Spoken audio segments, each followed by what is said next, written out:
So I would say eliciting, weaving, and production, that's what makes an inlingua lesson. And I'm going to explain eliciting.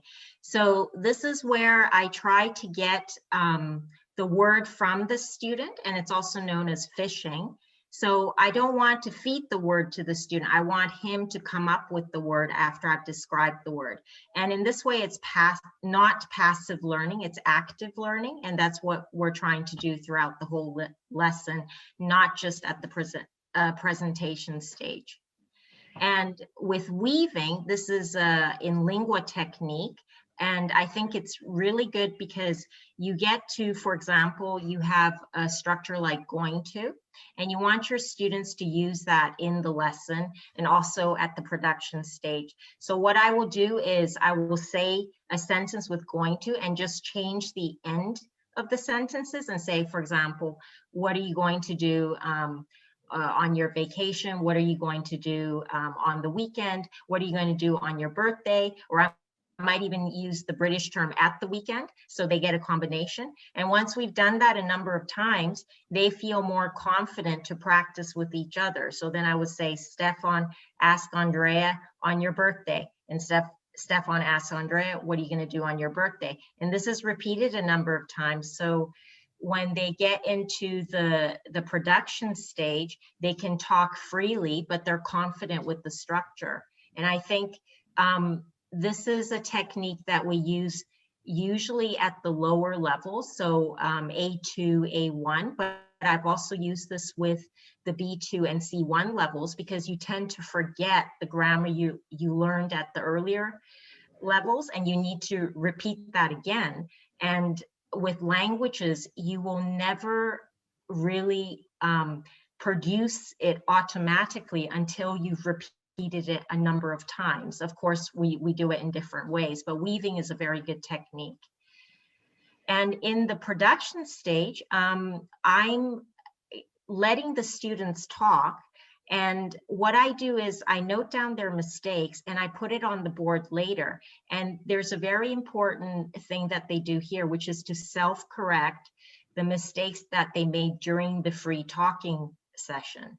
And this is another form of non-passive learning. It's very active learning. So I would say those are the major components.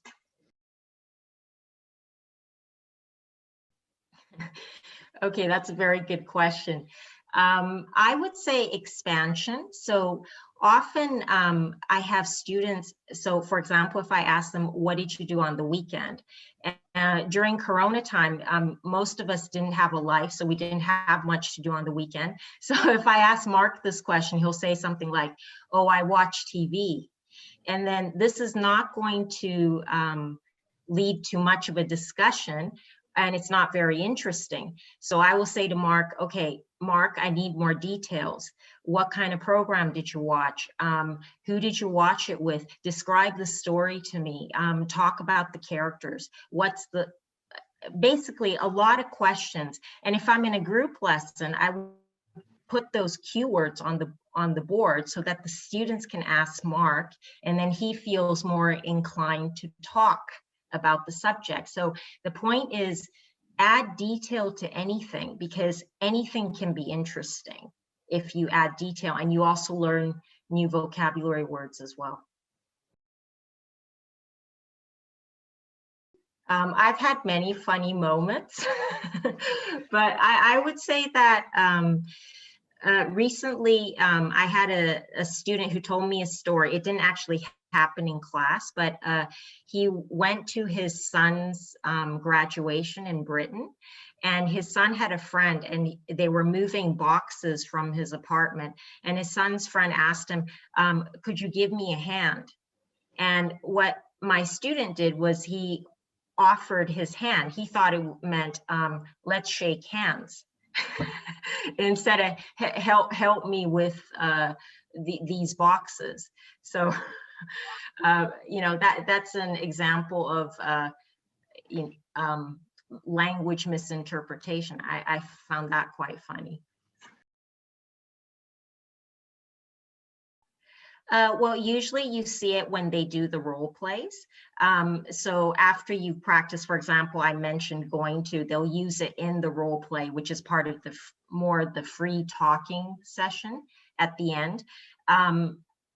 Sometimes, of course, I have to guide them again to the phrase, because especially with German students, they tend to use will a lot instead of going to.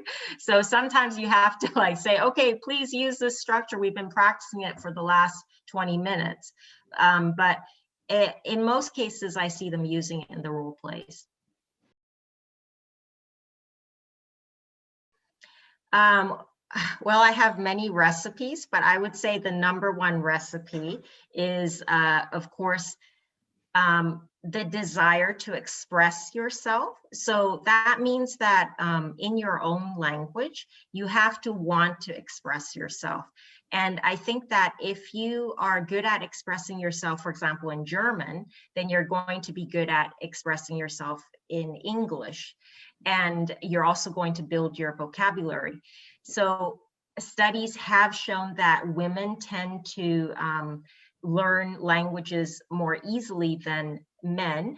not saying everybody, but I think it's they say it has something to do with the way the brain works, but I also think it has something to do with the fact that females are more socialized to talk and it's accepted. And I think that if you like talking in your own language, you're going to want to talk in English as well. So most of my students, we don't have this issue of, and of course there are other methods as well. I think listening is very important, listening to podcasts, listening to different accents, dialects, and also activating the language you've learned in the lessons. So don't just come to an inlingua lesson and say, okay, I used a lot of going to, or I used meeting expressions like, please stick to the agenda. I want to see you use it outside of the lesson.